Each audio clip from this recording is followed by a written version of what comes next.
The Chronicles of Narnia by C.S. Lewis. Book 7. The Last Battle. Chapter 10. Who will go into the stable? Jill felt something tickling her ear. It was Jewel the unicorn, whispering to her with the wide whisper of a horse's mouth. As soon as she heard what he was saying, she nodded and tiptoed back to where Puzzle was standing. Quickly and quietly, she cut the last cords that bound the lion skin to him. It wouldn't do for him to be caught with that on, especially after what the ape had said. She would like to have hidden the skin somewhere very far away, but it was too heavy. The best she could do was to kick it in among the thickest bushes. Then she made signs to Puzzle to follow her, and they both joined the others. The ape was speaking again. And after a horrid thing like that, Tashlan is angrier than ever. He says he's been a good deal too good to you, coming out every night to be looked at, see? Well, he's not coming out anymore. Howls and mewings and squeals and grunts were the animal's answer to this, but suddenly a very different voice broke out in a loud laugh. Hark what the monkey says, it shouted. We know why he isn't going to bring his precious Aslan out. I'll tell you why. Because he hasn't got him. He never had anything except an old donkey with a lion skin on its back. Now he's lost that, and he doesn't know what to do. Tyrion could not see the faces on the other side of the fire very well, but he guessed this was Giffel, the chief dwarf, and he was quite certain of it when, a second later, all the dwarves' voices joined in singing, Don't know what to do, don't know what to do, don't know what to do. Silence! Thundered Rishta Tarkin. Silence, children of mud! Listen to me, you other Narnians, lest I give command to my warriors to fall upon you with the edge of the sword. The Lord Shift has already told you of that wicked donkey. Do you think because of him that there is no real Tashlan in the stable? Do you? Beware! Beware! No, no, shouted most of the crowd. But the dwarves said, That's right, Darky, you've got it. Come on, monkey, show us what's in the stable. Seeing is believing. When next there was a moment's quiet, the ape said, You dwarves think you're very clever, don't you? But not so fast. I never said you couldn't see Tashlan. Anyone who likes can see him. The whole assembly became silent. Then, after nearly a minute, the bear began in a slow, puzzled voice. I don't quite understand all this, it grumbled. I thought you said... You thought? Repeated the ape, as if anyone could call what goes on in your head thinking. Listen, you others. Anyone can see Tashlan, but he's not coming out. You have to go in and see him. Oh, thank you, thank you, thank you, said dozens of voices. That's what we wanted. We can go in and see him face to face, and now it will be kind, and it will be all as it used to be. And the birds chattered, and the dogs barked excitedly. Then suddenly there was a great stirring and a noise of creatures rising to their feet, and in a second the whole lot of them would have been rushing forward and trying to crowd into the stable door altogether. But the ape shouted, Get back! Quiet! Not so fast! Yeah? The beasts stopped, many of them with one paw in the air, many with tails wagging, and all of them with heads on one side. I thought you said... began the bear, but Shift interrupted. Anyone can go in, he said, but one at a time. Yeah? Who'll go first? He didn't say he was feeling very kind. He's been licking his lips a lot since he swallowed up the wicked king the other night. He's been growling a good deal this morning. I wouldn't much like to go into that stable myself tonight, but just as you please. Who'd like to go in first? Don't blame me if he swallows you whole or blasts you into a cinder with the mere terror of his eyes. That's your affair. Now then, who's first? What about one of you dwarves? Dilly dilly, come and be killed, sneered Giffle. How do we know what you've got in there? Ha ha! cried the ape. So you're beginning to think there's something there, eh? Well, all of you beasts are making noise enough a minute ago. What struck you all dumb, Who's going in first, yeah?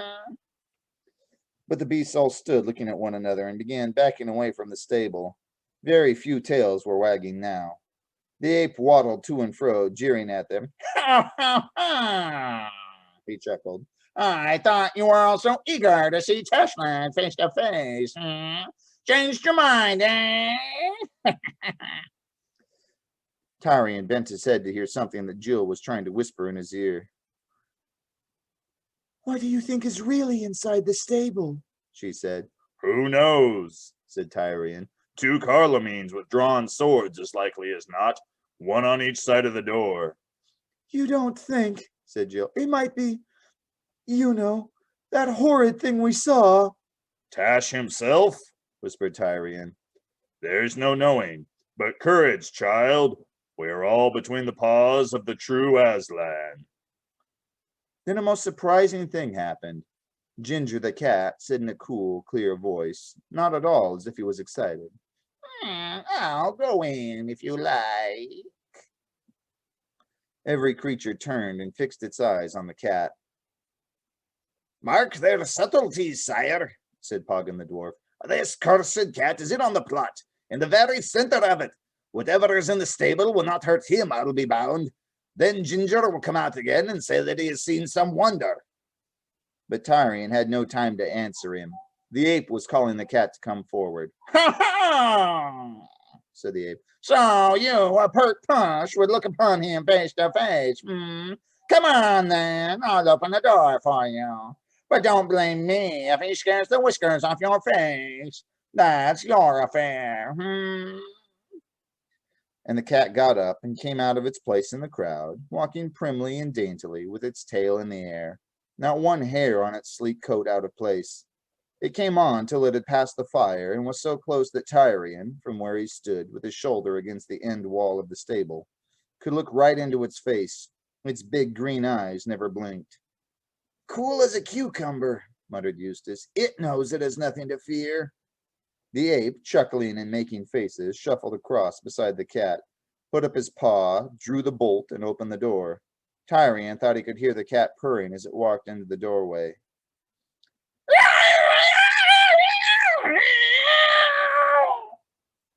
The most horrible caterwaul you ever heard made everyone jump. You have been awakened yourself sometimes by cats quarreling or making love on the roof in the middle of the night. You know the sound. This was worse. The ape was knocked head over heels by Ginger coming back out of the stable at top speed. If you had not known he was a cat, you might have thought he was a ginger-colored streak of lightning.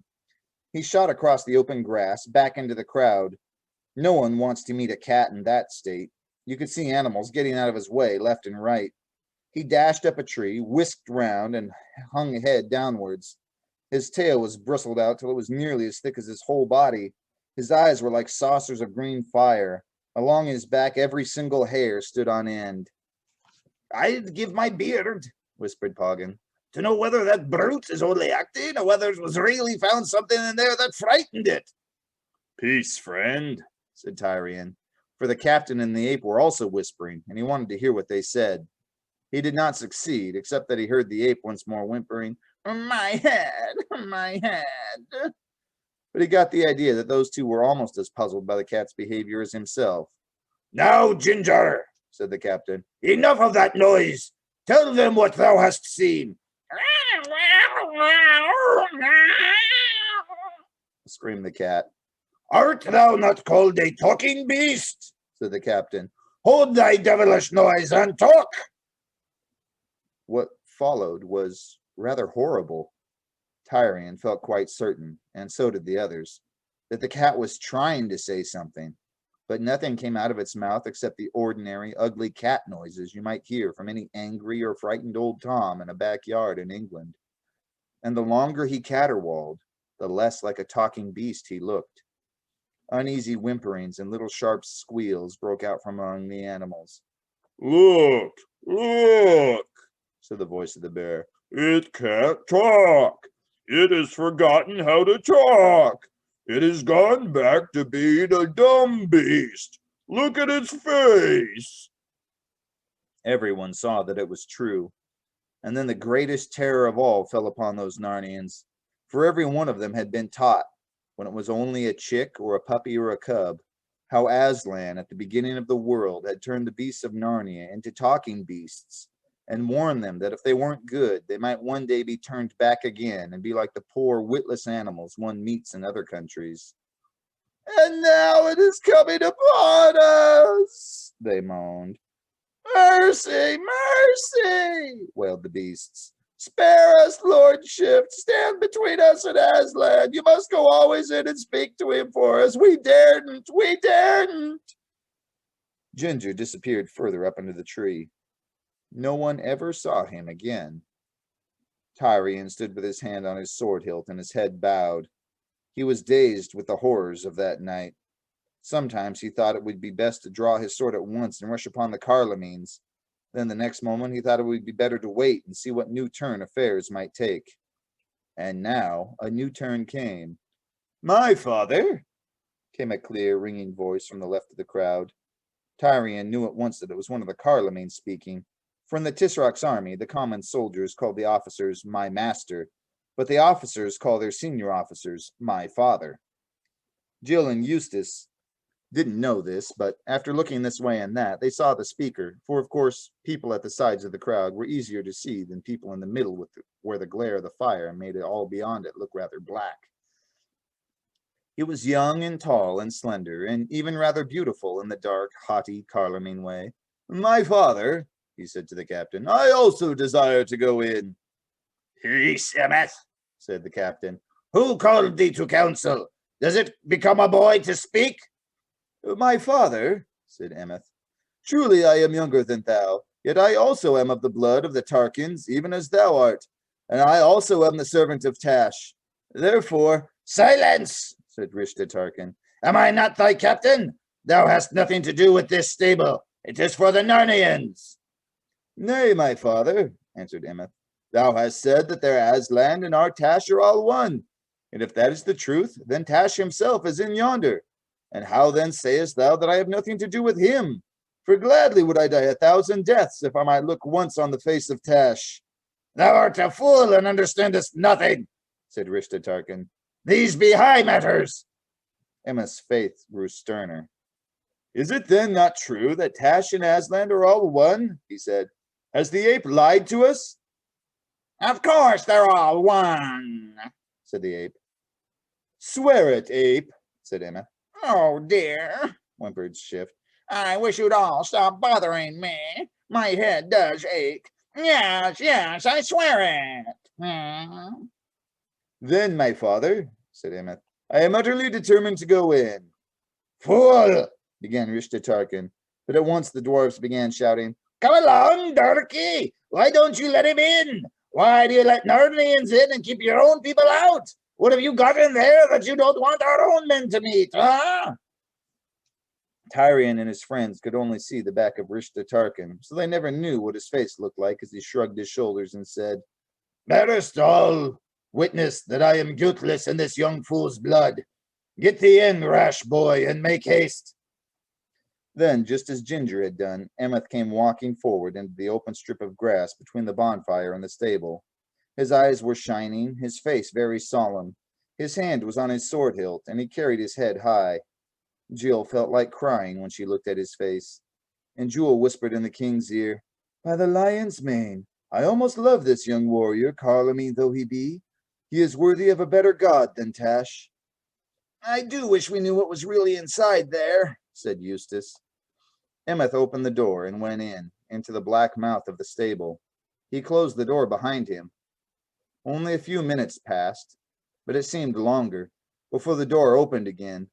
A figure in Carlomene armor reeled out, fell on its back, and lay still. The door closed behind it. The captain leapt towards it and bent down to stare at its face. He gave a start of surprise. Then he recovered himself and turned to the crowd, crying out, The rash boy has had his will. He has looked on Tash and is dead. Take warning, all of you. We will, said the poor beasts. But Tyrion and his friends stared first at the dead Carloman and then at one another, for they, being so close, could see what the crowd, being further off and beyond the fire, could not see. This dead man was not Emeth. He was quite different, an older man, thicker and not so tall, with a big beard. Ha ha ha! Chuckled the ape. Any more? Anyone else want to go in? Well, as you're all shy, I'll choose the next. You boy, come on, drive him up, Carloines. He shall see Tashlan face to face. Grunted the boar, rising heavily to his feet. Come on, then. Try my tusks. When Tyrion saw that brave beast getting ready to fight for its life, and Carloman's soldiers beginning to close in on it with their drawn scimitars, and no one going to its help, something seemed to burst inside him. He no longer cared if this was the best moment to interfere or not. Swords out, he whispered to the others. Arrow on string. Follow. Next moment, the astonished Narnians saw 7 figures leap in from the stable, 4 of them in shining mail. The king's sword flashed in the firelight as he waved it above his head and cried in a great voice, Here I stand, Tyrion of Narnia, in Aslan's name, to prove with my body that Tash is a foul fiend, the ape a manifold traitor, and these Carlomenes worthy of death. To my side, all true Narnians. Would you wait till your new masters have killed you all one by one?